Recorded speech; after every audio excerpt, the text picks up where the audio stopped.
God Almighty, early in the morning, our song shall rise to thee. Holy, holy, holy, merciful, merciful and mighty, O God in three persons,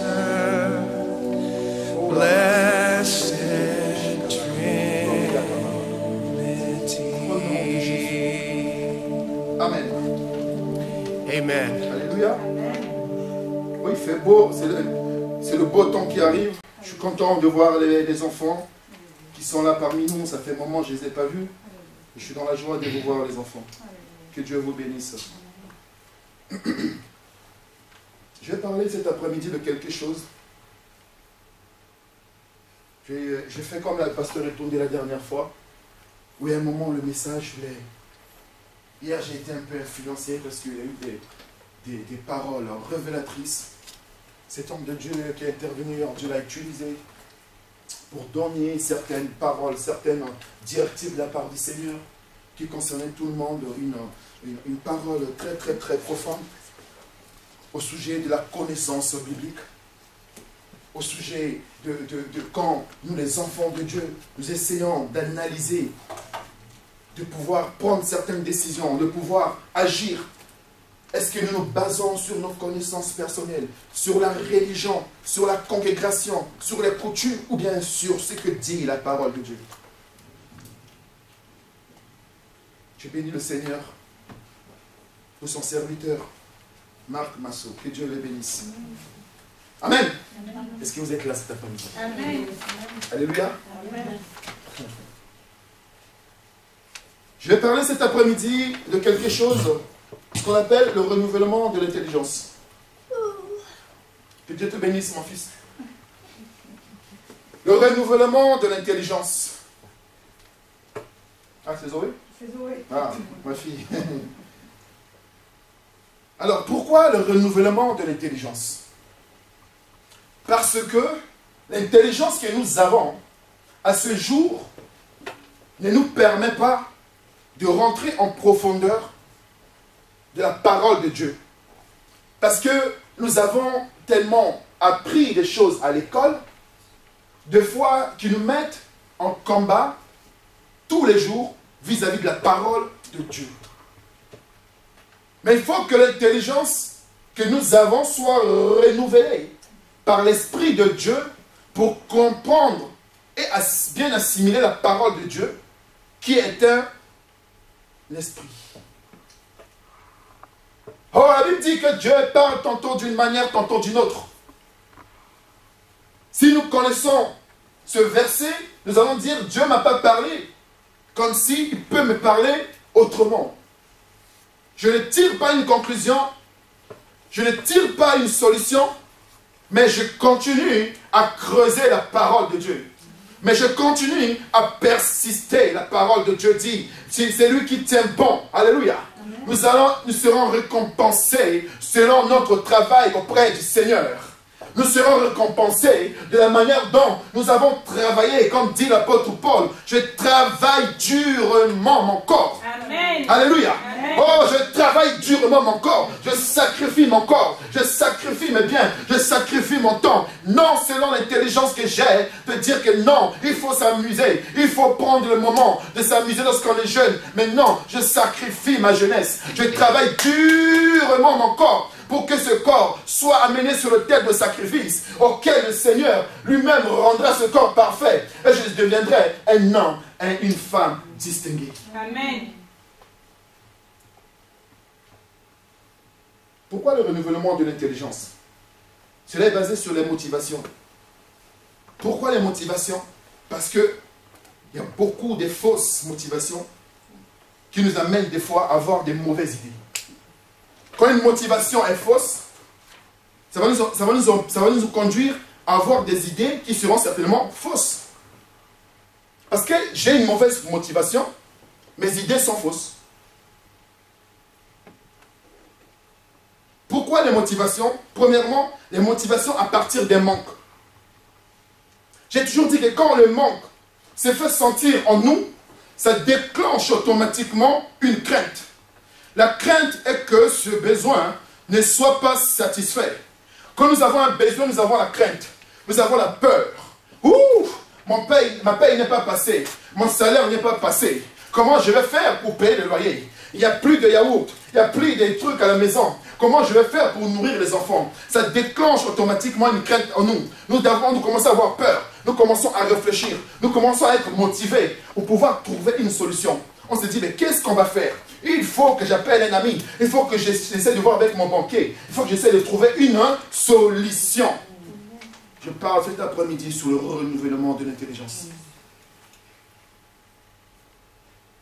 Premièrement, motivation à partir d'un manque. Quand nous avons un manque, oulala, ça peut être le manque de biens matériels, ça peut être le manque financier, ça peut être le manque sentimental, ça peut être le manque de vie sociale, ça peut être le manque familial. La famille nous a rejetés, personne ne nous aime, on est en manque de reconnaissance, on est en manque de l'amitié, on est en manque de la famille, on est en manque de la nourriture. Et ça déclenche en nous une crainte. Tant qu'on n'a pas trouvé signifiance et sécurité dans notre vie, on est motivé à partir des manques. Je n'en ai pas assez. Mon salaire ne permettra pas que je puisse réaliser telle chose. À ce moment-là, mon intelligence est sollicitée. Si tu peux faire autrement, tu peux avoir 2 travails. Tu peux avoir 3 travails. Tu peux faire la cantine. Tu peux faire le commerce. Tu peux te prostituer. Facilement, tu auras de l'argent. Tu peux vendre telle chose. Tu peux vendre de la drogue. Tu peux vendre telle chose. Tant qu'on n'a pas trouvé signifiance ou sécurité dans notre vie, on est motivé à partir des manques. On veut combler ce manque.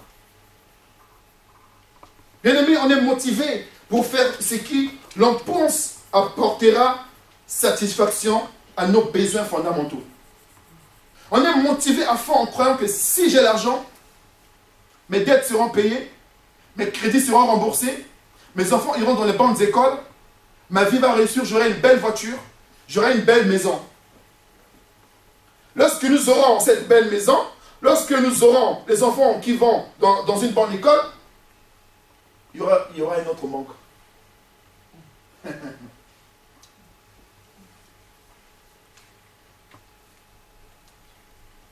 Tes enfants sont en bonne école. Tu as une belle voiture. Tu as une belle maison. Tu es un bel homme. Tout se passe bien dans ta maison. Mais il y a un manque de sommeil. Il y a un manque d'amour. Il y a un manque de joie. Oh, on est motivé pour faire ce qu'on veut. On cherche quelque chose. On veut avoir une solution. On veut résoudre nos problèmes. On pense que oui, cette motivation apportera les solutions. Cette motivation apportera les satisfactions. On arrivera à éteindre, à résoudre nos problèmes fondamentaux, à résoudre nos besoins fondamentaux. Mais il y a quelque chose qui se passe. On va lire dans le livre de Matthieu chapitre 6, 27. On va dire ce qu'il nous dit. Matthieu 6, 27. On peut jusqu'à 33. Je crois que vous connaissez bien ce passage. Matthieu chapitre 6, verset 27.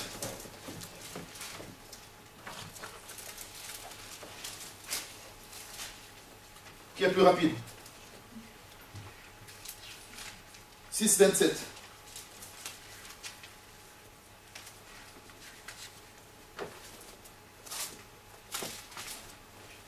Qui de vous, par ses inquiétudes, peut ajouter une coudée à la durée de sa vie? Qui de vous, par ses inquiétudes, peut ajouter ne fût-ce qu'une coudée à sa vie? 1 Corinthiens chapitre 13, verset 3. Corinthiens 13, 3. Matthieu, Marc, Luc et Jean. Actes Romains et 1 Corinthiens. Oui. Matthieu, chapitre, 1 Corinthiens, chapitre 13, verset 3. Allez-y. Quand je distribuerai tous mes biens pour la nourriture des pauvres, quand je livrerai même mon corps pour être brûlé, si je n'ai pas la charité, cela ne me sert de rien. Alléluia. Amen. Tu ne peux pas ajouter, ne fût-ce qu'une seconde à ta vie, par tes inquiétudes, par tes motivations. Tes motivations ne pourront jamais te faire gagner la vie, le souffle de vie. Même si tu vends des choses, même si tu possèdes beaucoup de matériel, beaucoup de choses, si tu n'as pas l'amour de Dieu en toi, tu auras toujours un manque. Lorsque nous recherchons les motivations, l'amour est souvent au centre de notre satisfaction. Alléluia. Amen. On recherche les motivations et par la plupart du temps, l'amour est souvent au centre. Mon patron m'aime pas, ma famille m'aime pas, mes enfants m'aiment pas, mon mari m'aime pas, le voisin m'aime pas, telle personne m'aime pas, ma belle famille m'aime pas. Et à partir de là, on est sur une motivation ou sur des motivations. Il faut que je fasse tout pour satisfaire ma belle famille. Il faut que je fasse tout pour que je sois aimé. Oh, je ne viens plus à l'église parce que je sens qu'on ne m'aime pas dans cette église. Des sœurs ne m'aiment pas, des frères ne m'aiment pas. Ah, je ne vais plus dans la réunion de la famille parce que la famille ne m'aime pas. Il y a un manque. On se retire. Donc, premièrement, on a vu les motivations à partir des manques. Lorsque nous avons un manque, ça crée en nous des motivations. Ça suscite en nous des motivations. Nous cherchons à combler ces manques-là. Raison pour laquelle, la plupart du temps, les seigneurs te cherchent en vain. Parce que toi, tu es en train de chercher à combler d'abord tes manques, au lieu de chercher d'abord son royaume et sa justice. Tu n'as pas encore possédé du royaume et de la justice de Dieu, tu veux aller au front. Tu n'as pas encore saisi la connaissance de la parole de Dieu, tu veux aller au front. Il y a un manque. Tu ne peux pas aller au front si tu n'as pas des cartouches. Tu ne peux pas aller au front si tu n'as pas des munitions. Deuxième motivation. Deuxième problème. Le renouvellement de l'intelligence qui est à partir des motivations. C'est la plénitude. On va lire Jean chapitre 10, verset 28. Jean chapitre 10, verset 28. C'est parti. Qui a trouvé? Matthieu, Marc, Luc, Jean. Jean chapitre 10, verset 28. Je leur donne la vie éternelle et elles ne périront jamais. Et personne ne les ravira de ma main. Alléluia. Amen. Ouh. Alléluia Jésus. Il dit, et moi je leur donne la vie éternelle. Ils ne se perdront jamais. Et personne ne les arrachera de ma main. Nos motivations doivent être centrées et basées sur la réalité de la vie. Ça veut dire quoi? Ça veut dire tout simplement qu'il faut que nous essayions de savoir, lorsque nous parlons de la motivation, lorsque nous avons des motivations, parce que nous avons un manque, parce que nous cherchons la plénitude. Mais il faut que notre vie également se base sur la réalité. C'est quoi? Ça veut dire quoi? La réalité de notre vie, c'est quoi? Ça veut dire que nous sommes sur terre, nous sommes des humains, nous avons des moments difficiles également à passer, parce que la dimension que le serviteur dit la dernière fois, que l'homme a trois dimensions, l'esprit, l'âme et le corps, arrive un moment, c'est la dimension-là qui nous amène les hommes à sentir des choses, à subir des choses. Tant que ces choses-là ne sont pas mortes en nous par l'Esprit de Dieu, ça restera charnel. Donc tout ce que nous allons voir, ça va baser sur nos motivations, sur notre esprit, sur notre intelligence. Parce que l'intelligence va nous faire croire que la réalité de la vie, c'est comme ça. Tu as fait un crédit, il faut rembourser. Tu n'as pas de quoi manger, il faut aller au marché. Mais le Seigneur nous a fait comprendre que ce n'est pas toutes ces choses-là qui feront de nous ses enfants. Alors, comment chercher mes motivations par rapport à la plénitude. Galates chapitre 2, verset 20.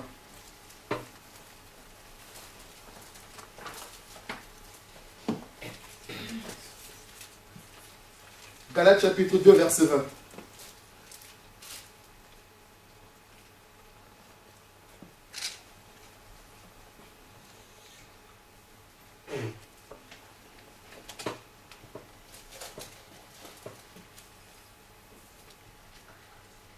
Galates 2, 20, personne n'a trouvé?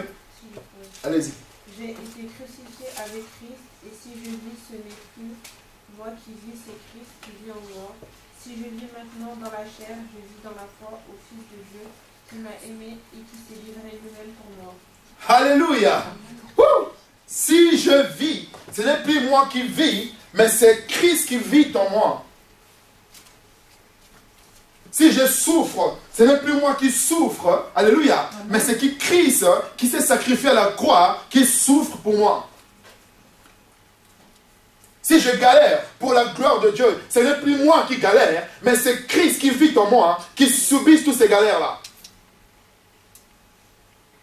Si je vis, ce n'est plus moi qui vis, mais c'est Christ qui vit en moi. Bien aimé, tout ce que j'essaye d'évoquer sur le renouvellement de l'intelligence nous interpelle sur la manière de combler nos besoins. Aujourd'hui, nos besoins nous éloignent de Dieu. Nos besoins nous éloignent de la vérité divine. Bien aimé, la solution n'est pas de multiplier des efforts. Lorsque nous avons un besoin, par exemple, de payer nos dettes, de rembourser nos crédits, et que nous multiplions des efforts, ça c'est l'intelligence qui dit ça. Qui dit que plus que tu as de l'argent, plus que tu vas rembourser tes crédits vite. Et tu oublies que ton corps est en train de se ruiner. Tu es en train de réduire la durée de ta vie par l'exercice des efforts que tu fournis à chaque fois que tu manques de sommeil, à chaque fois que tu travailles ton corps. Et l'argent que tu reçois, c'est ta récompense parce que la durée, tu n'as pas assez dormi, tu manques de sommeil. Et solution ne viendra pas parce que tu as multiplié des efforts. Parce que des fois, nous multiplions des efforts pour changer. Je vais prendre 3 choses. Nous multiplions des efforts pour changer nos sentiments. Waouh! Je dois faire maintenant comme ça pour que mes sentiments soient comme cela. Nous multiplions des efforts parfois pour changer notre comportement. Waouh, on m'a dit que je ne me comporte pas bien, je suis comme ça, depuis que je suis dans le Seigneur, je deviens arrogant, je deviens orgueilleux, je deviens ceci, je veux montrer quoi, je ne veux plus aller en boîte, je ne veux plus boire ceci, je ne veux plus faire cela, maintenant il faut que je change mon comportement. Et les gens vont multiplier des efforts et des efforts pour changer leur comportement vis-à-vis des critiques, vis-à-vis des remarques qu'on nous a faites. Parce que notre intelligence est basée sur l'intelligence humaine. Je dois faire des efforts pour que les gens voient en moi ce changement. Mais au fond de moi, Dieu ne se trouve pas. Dans ma vie, Dieu n'est pas heureux de ce que je fais. Je multiplie des efforts pour changer les circonstances. Je dis autour de moi, de ma vie, dans ma famille, les choses ne vont pas bien. Il faut que je fasse des efforts pour changer les circonstances. Je laisse l'église, je laisse Dieu. Mon intelligence dit, il faut que tu fasses ici. Vous savez, la famille aujourd'hui est devenue quelque chose de très compliqué. On en parlait la dernière fois avec Françoise et ma femme. On disait, mais c'est compliqué. Tu ne sais plus quoi faire. Même ta propre famille devient un problème pour toi. Même ta propre belle famille devient un calvaire pour toi. Or que nos parents qui ont eu des mariages dans leur vie, la famille était heureuse, la belle famille était heureuse de voir que voilà, tu es quand même notre beau-fils, tu es notre beau-frère, on te respecte. Mais aujourd'hui, beau-frère ou pas beau-frère, ta belle famille, du moment où tu ne fais pas de chèque, du moment où tu ne t'occupes pas d'eux, du moment où tu n'as pas les moyens financiers ou matériels de répondre à leurs besoins, ça devient un obstacle. Et nous commençons à faire des efforts. en multipliant des efforts pour chercher à les satisfaire. On oublie le Seigneur. On oublie la volonté de Dieu. On multiplie les efforts. On oublie que la solution, c'est tout simplement de connaître Dieu, de connaître Jésus qui est la vérité. Peu importe ce que les gens peuvent dire de moi, que les gens m'aiment ou m'aiment pas, que les gens m'apprécient ou m'apprécient pas, mais que ce que le Dieu d'Abraham, d'Isaac dit pour moi. Quelle est la vision, le regard de Dieu sur moi? Est-ce que Dieu est content de ce que je fais? Ça me suffit. Alors, bien aimé, notre pensée, notre vie, notre comportement, notre sentiment et nos motivations seront changés, car nous serons vrais et justes. Lorsque nous remettons tout au pied de la croix, entre les mains de Dieu, nous disons, Seigneur, je sais que ce n'est plus moi qui vis, c'est toi qui vis en moi. Je sais que Christ en moi reflète quoi? La gloire, la lumière. Seigneur, je sais que tu l'as subi toi. Quand tu étais sur terre, personne ne t'a apprécié, personne ne t'a aimé. Si je ne suis pas aimé, ce n'est pas parce que moi, je suis comme ci ou comme ça, mais c'est tout simplement parce que j'ai la lumière. Parce que j'ai la vie. Je suis vrai et je suis juste. Lorsqu'on est vrai, on est juste, on dérange. La justice dérange. Aujourd'hui, il y a des personnes qui n'aiment pas les policiers comme ça, sans problème. Parce qu'ils ne sont pas vrais. Quand tu n'as pas ton ticket dans le métro, quand tu vois les contrôleurs, des fois tu les insultes. Alors qu'ils ne sont pas mauvais, ils font leur travail. La justice dérange. Lorsque nous avons quelqu'un de juste à côté de nous, il dérange. Sache que tu déranges dans ta famille parce que tu es vrai et tu es juste. Parce que tu ne te comportes pas selon l'intelligence humaine, mais parce que ton intelligence, depuis que tu as rencontré Christ, a été renouvelée. Amen. Alléluia. Amen. Wouh! Alléluia. Parce que depuis que tu as rencontré Christ, ta manière de voir, de parler a changé. Les gens, ils ne comprennent pas. Mais il est arrogant, il parle mal, il ne respecte plus les gens, il se prend pour qui? Il est malade, il ne va pas à l'hôpital, il est ceci, il est cela, il croit quoi? Mais qu'est-ce qui se passe? Renouvellement de l'intelligence. Dieu est bon, bien-aimé, et tout ce qu'il fait est bon.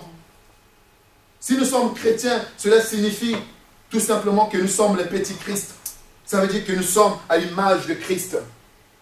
Christ a fait des choses, a changé les circonstances, pas en multipliant des efforts. À partir d'un geste, à partir d'un mot, à partir d'une phrase, les choses ont été changées. Bien-aimés, marchons, vivons et imitons Christ.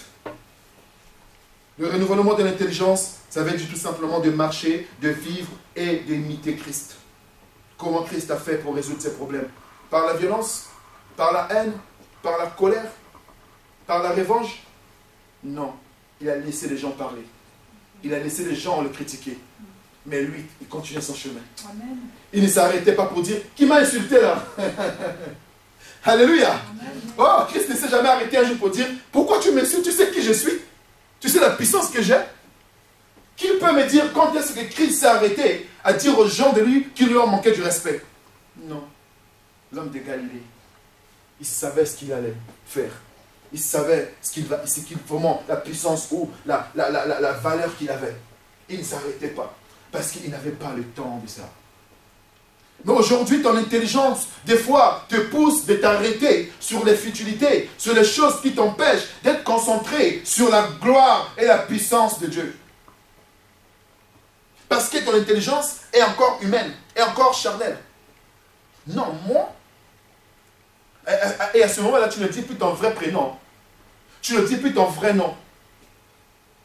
Tu sors ton petit surnom là. Moi, un tel. Amen. Ça va? Moi, un tel. Moi, telle personne. On me parle comme ça. Les enfants sont tétanisés. Qu'est-ce qui se passe? Et à ce moment, tu prends une position. Tu dis, waouh, on m'a cherché, on m'a trouvé. Ton intelligence te fait arrêter sur les choses qui n'édifient pas. La Bible dit qu'il faut que nous nous dépouillions de la vieille nature. Nous ne pouvons pas être Notre intelligence ne pourrait jamais être renouvelée si nous avons encore de la vieille nature en nous. Quelqu'un qui se comporte comme ça n'est pas encore né de nouveau. Et Boris, tu dis rien. Mais Boris, mais tu es faible. J'ai fait taekwondo. J'ai fait le sport de haut niveau. Je peux me défendre. Ça va être quoi? Ça va être, il y a un qui va être par terre, il y en a un qui va être menotté, qui va aller en garde à vue. Dépouillons-nous de notre vieille nature. Moi, quand j'étais, des fois les chrétiens, ils sont obligés d'enlever leur identité, de refuser leur identité, d'enlever leur costard, de mettre un peu de côté. Ils disent, attends, j'arrive, d'accord? Ils vont d'abord résoudre leurs problèmes, après ils reviennent tranquillement, ils mettent les trucs. Alors pasteur, moi, j'étais pour moi, tu sais, les gens m'insultent. Alléluia. Amen. Les gens on refuse de demeurer de leur nature nouvelle, de leur nouvelle création, de leur nouvelle image. Des fois, ils disent, maman, non, avec ça, je ne pourrais pas résoudre ça. Avec ça, on m'insulte. Des fois, ils regardent, disent à personne. Alléluia. Ils rendent l'insulte. Voilà, pasteur, on m'a pas vu, c'est bien fait pour toi. Oh, des fois, à la maison, même nos propres familles connaissent qui nous sommes. On fait peur, on tétanise la famille. Ouh! Quand tu touches telle personne, ok. Des fois tu dis, j'ai parlé le mal de toi. Dès que la personne t'appelle, tu dis, pardon. Pardon. Notre vieille nature nous rattrape. Parce que notre intelligence n'est pas encore renouvelée. Notre intelligence n'a pas encore été touchée par l'Esprit de Dieu. Ça veut dire que nous essayons de faire des efforts. On prie, on comprend la parole de Dieu. Mais l'intelligence n'est pas encore renouvelée. Alléluia. Amen. Dépouillons-nous de notre vieille nature, ça veut dire quoi? Ça veut dire tout ce qui est sentiment négatif, tout ce qui est comportement charnel, tout ce qui est idée du monde. Les gens demandent en leur façon de gérer les choses. Tu m'as cherché, je te rends. Je rends le mal pour le mal. Tu m'as insulté, je t'insulte aussi. Tu as touché à mon enfant, tu as un problème avec moi. Tu as fait ceci, tu as un problème avec moi. Je résous le problème tout de suite. Ça, c'est la vieille nature. Nous tous, on était comme ça dans le monde. On ne rigolait pas.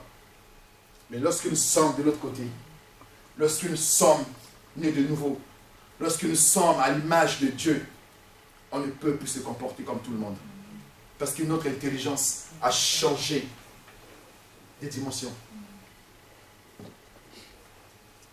Alléluia. Amen. Être renouvelé par l'esprit dans notre raisonnement bien-aimé, c'est quelque chose qui est très important. Parce que si notre intelligence n'est pas renouvelée, ça va être difficile. Ça veut dire quoi? Ça veut dire que nous allons faire des efforts, et des efforts, mais nous aurons un maigre résultat. Si vous voyez que vous priez beaucoup et que le résultat n'est pas constant, c'est tout simplement parce que c'est un esprit charnel.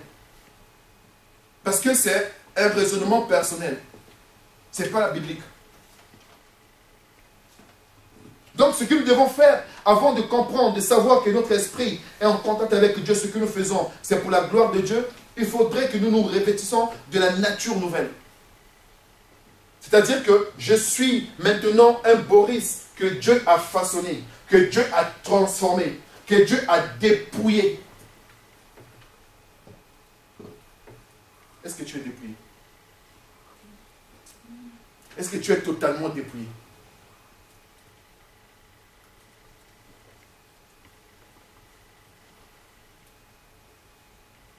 Est-ce que tu es totalement dépouillé? Je vais vous dire une chose. Je vais vous dire une chose. J'ai bien fait de te mettre devant le nez. Amen. Amen. Si vous rentrez ce soir, priez le Seigneur pour vos surnoms qu'on vous a donnés dans la famille. Si vous rentrez ce soir, priez juste tout simplement sur vos homonymes, vos surnoms qu'on vous a donnés dans vos familles. Cherchez l'explication, cherchez ce que ça veut dire. Parce qu'une chrétienne qui est revêtue de la gloire de Dieu ne peut pas être appelée, je ne dirais pas le nom, certains noms, qui n'est même pas bibliquement significatif. On avait une maman dans notre quartier à Brazza qui s'appelle Maman Mindondo. C'est-à-dire femme problème. Et elle était contente. Maman Mindondo, oui, bonjour. Femme problème, oui, bonjour, femme problème.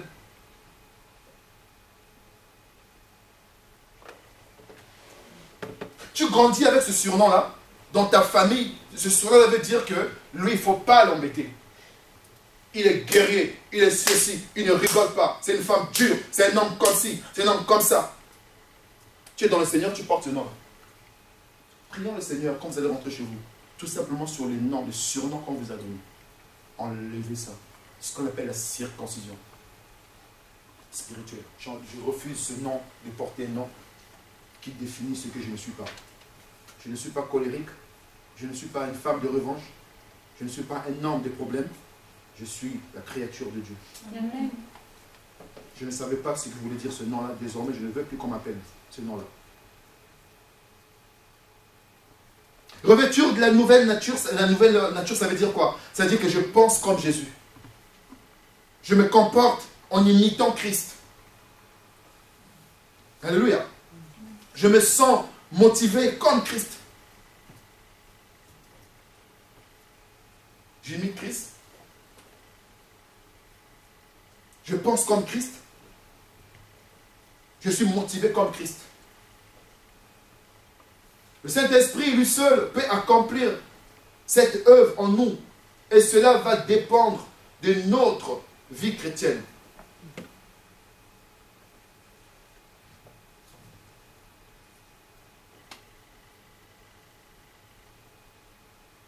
Alléluia. Amen. Il y a deux côtés.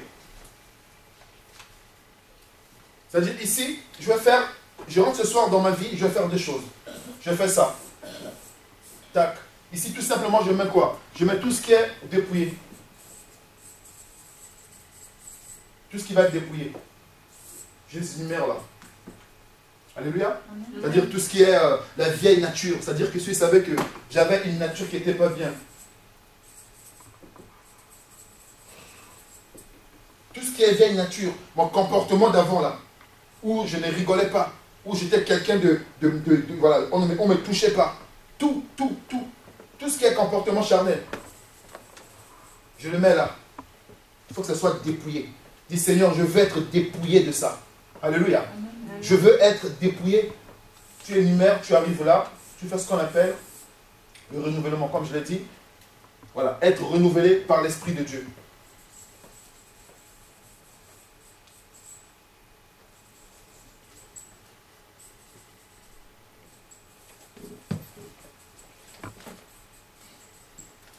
Je suis renouvelé par l'Esprit de Dieu, j'arrive au bout, je passe de l'autre côté. Alléluia. Et de l'autre côté, je commence à rémunérer tout simplement qu'il faut que je sois revêtu, c'est-à-dire revêtir la nouvelle nature, NN. À ce moment-là, qu'est-ce que je vais faire? Ici, je vais commencer maintenant à énumérer, alléluia, la nouvelle nature. Nature nouvelle. Qui je suis maintenant? Est-ce que je suis doux? Est-ce que j'arrive à pardonner? Avant, je ne pardonnais pas. Donc, ça veut dire qu'avant que je sois renouvelé par l'intelligence, je commence par pardonner. Appeler tous les gens avec qui j'ai des problèmes, je les pardonne. Ça veut dire que je vais une nouvelle, je passe de l'autre côté. Donc, on ne peut pas passer de l'autre côté si on n'est pas dépouillé. Il faut qu'on soit dépouillé. Il faut que notre intelligence arrive à un moment soit renouvelée. C'est ça qui va nous basculer de l'autre côté pour que nous ayons une nouvelle nature. Quand quelqu'un est en Christ, c'était devenu une nouvelle créature. Les choses anciennes sont passées. Donc si nous n'avons pas encore fait ce processus-là, ça va être difficile de basculer de l'autre côté. À chaque fois que nous arrivons là, on refuse. Si aujourd'hui je commence à accepter comme je parle n'importe comment là. Non, je vais me faire écraser. On arrive là, on remonte. Dépouillez-moi là, attends encore un petit peu. Quoi? Tu es soumise chez toi? Ah oui, c'est vrai. Ah non. Si je fais ça à mon mari, là, il va croire que je suis bête. Il me prend pour qui? Il me prend pour qui? Non. Attends encore un petit peu. Et des femmes, quand tu leur dis, tu repasses les habits de ton mari, tu dis, ah bon? Ouais, il fait ses trucs tout seul, c'est pas moi, je suis pas là. Ça veut dire quoi ça? Ah, mais mon mari, mais ça veut dire quoi ça? Tu deviens qui? Ah, il n'a qu'à se débrouiller. Moi, mon mari se débrouille tout seul. La vieille nature. Si on n'est pas dépouillé, on n'est pas renouvelé, notre intelligence n'est pas renouvelée, on ne passera jamais de l'autre côté. Ce qui fait qu'on va faire des efforts et des efforts. Brrr, tout s'écroule.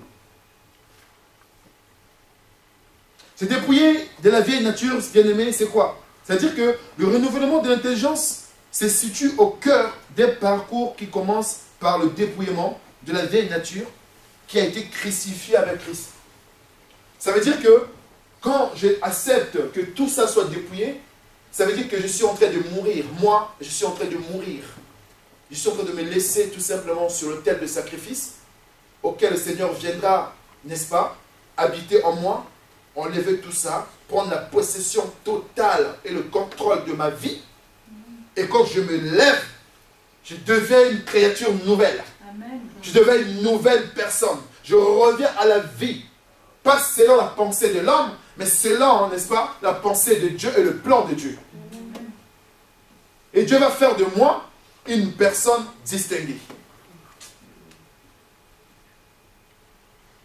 Donc, son dépouiller, ça veut dire quoi? Ça veut dire s'approprier par la foi ce fait accompli pour nous à la croix, pour que le Saint-Esprit se manifeste en nous et à travers, n'est-ce pas?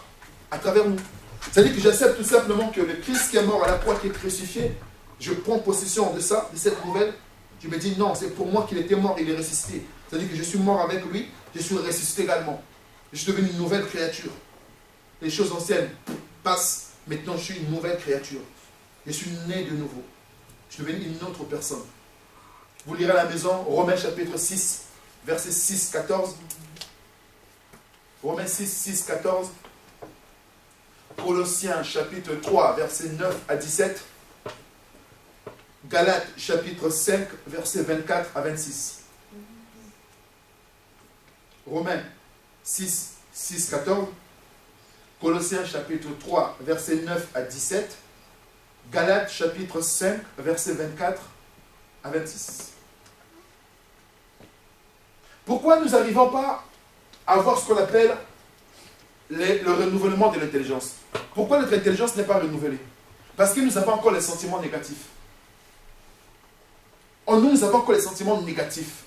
C'est-à-dire que je suis heureux sans être heureux. Je rigole juste par respect, par politesse. Je vais à la réunion de la famille par respect. Quand je suis des fois dans la réunion de la famille, regarde lui, regarde, il m'énerve. J'aime pas le voir. Alléluia. Ça nous arrive des fois. Tu arrives dans la réunion de la famille, il y a des gens que, des fois tu dis, tu rigolais, dès que la personne arrive, pourquoi il vient? Pourquoi il vient même? Pourquoi il a invité même? Nous avons les sentiments négatifs. Encore en nous. Ces sentiments-là, il faut que ça soit dépouillé. Tu sois mon ennemi, quoi qu'il arrive. J'avais aimé ce que le serviteur avait dit hier. Ça m'a réveillé encore un petit peu. Je voyais les choses d'une autre manière. Il dit, les chrétiens, des fois, habitent une maison. Ils disent que, oh, ma maison, elle est possédée, je dois déménager. Il dit, mais non. Il a raison. Tu as un chrétien qui habite une maison, c'est toi qui déménages? Non, c'est le démon qui doit déménager. Amen. Alléluia. Amen. Quand j'arrive dans la famille, tu as des mauvais sentiments, c'est toi qui te lèveras et partiras. Moi, je ne pars pas. Au nom de Jésus. Je ne vais pas refuser de sourire, de vivre à cause de toi. Amen. Donc, dans la famille, si tu es celui qui embête, on va te chasser. Au nom de Jésus. Tu es qui?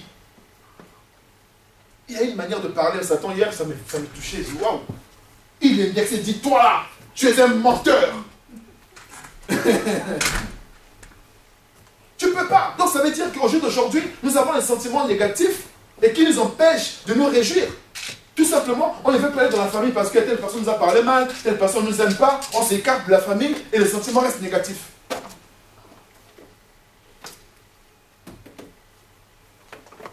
Alléluia. Amen. Premièrement, bien-aimés, nos sentiments négatifs sont des sentiments destructeurs qui ressemblent plus ou moins à des symptômes d'une maladie. et symptômes d'une maladie.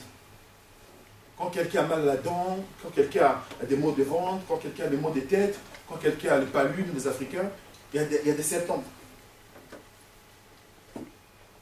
Ça veut dire que des fois, on ressent des sentiments de vide, de désespoir.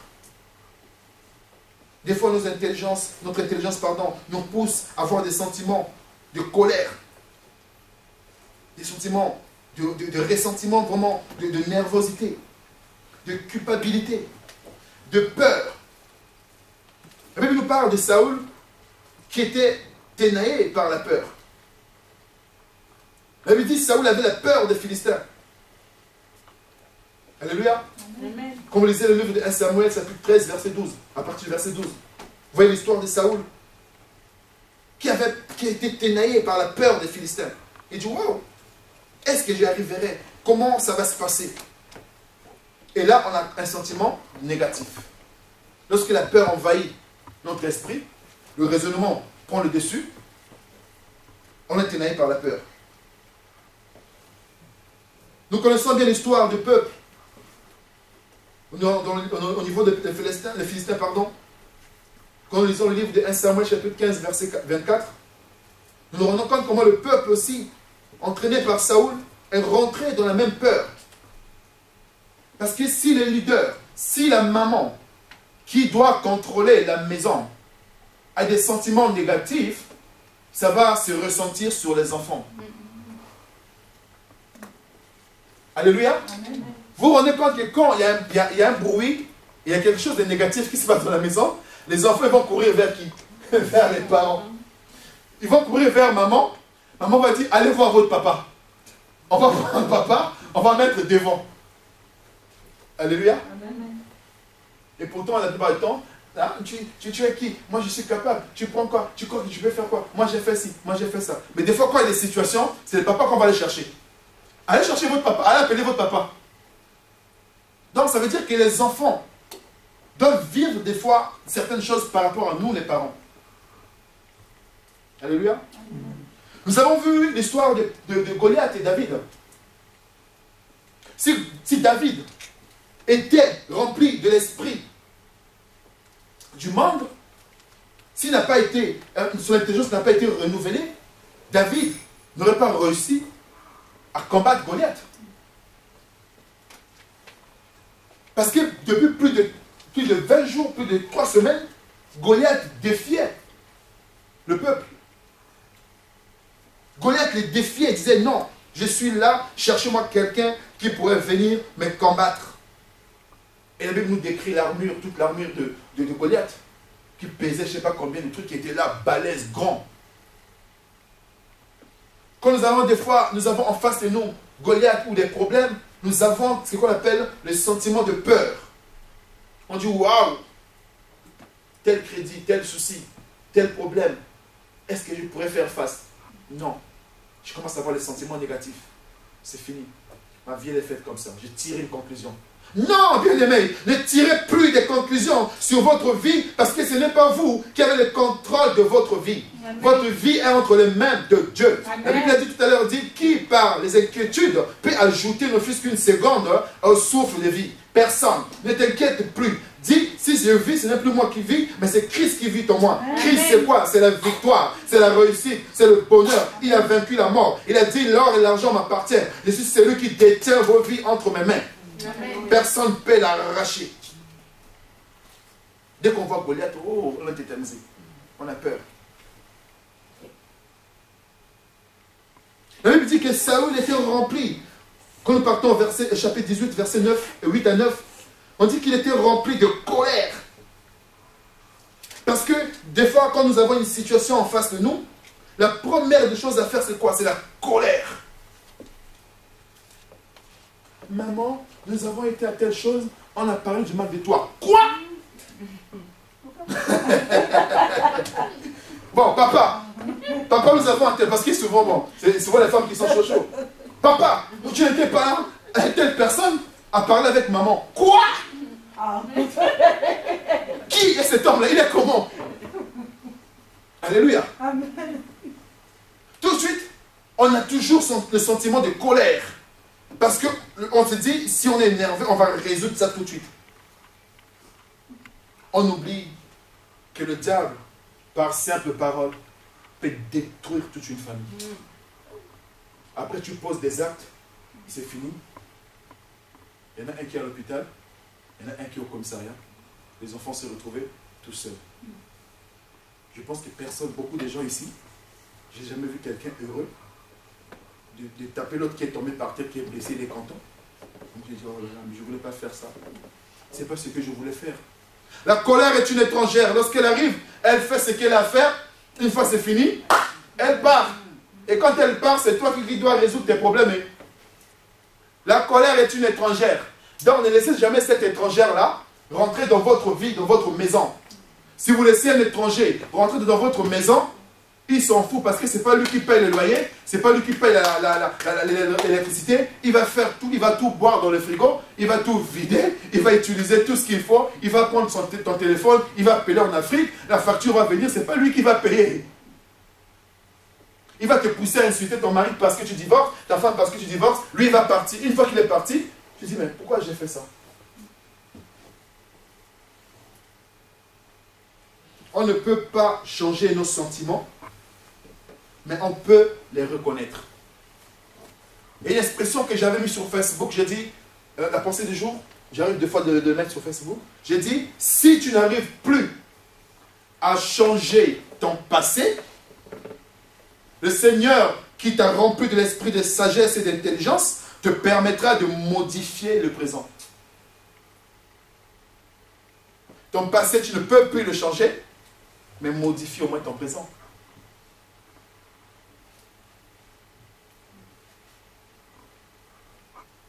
Modifie ton présent, bien-aimé.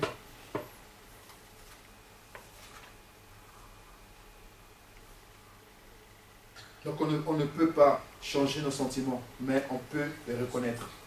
Psaume 139, verset 23. Reconnais au moins tes sentiments. Quels sont mes sentiments? Est-ce qu'à chaque fois j'ai un problème, à chaque fois j'ai une situation, j'ai un sentiment de culpabilité? J'ai un sentiment de peur? J'ai un sentiment de colère? Comment gères-tu tes sentiments, tes situations? Par ta propre intelligence?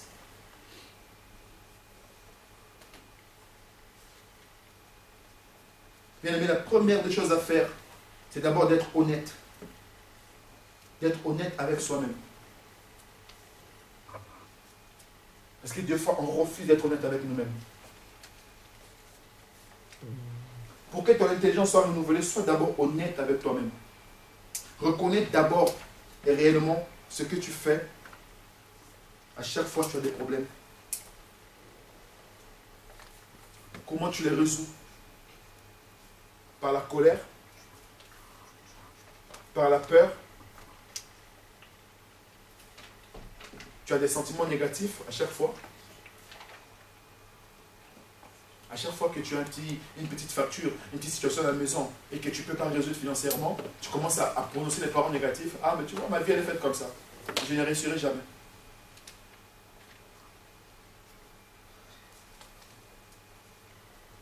Être honnête avec soi-même, être honnête avec Dieu, nous facilitera beaucoup de choses.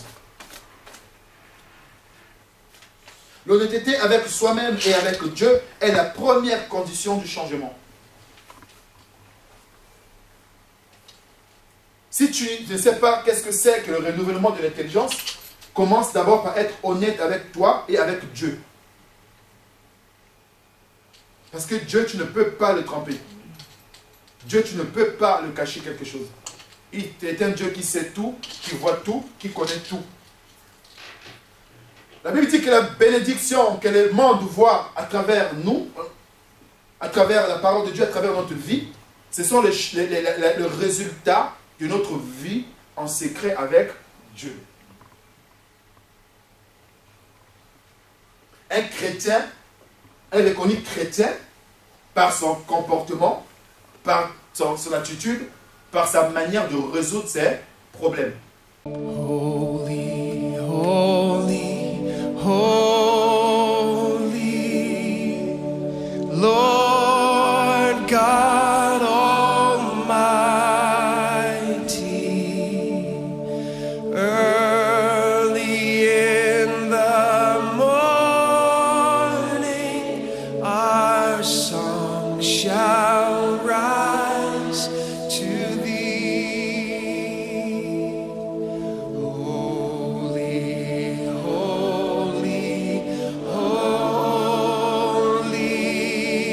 persevere.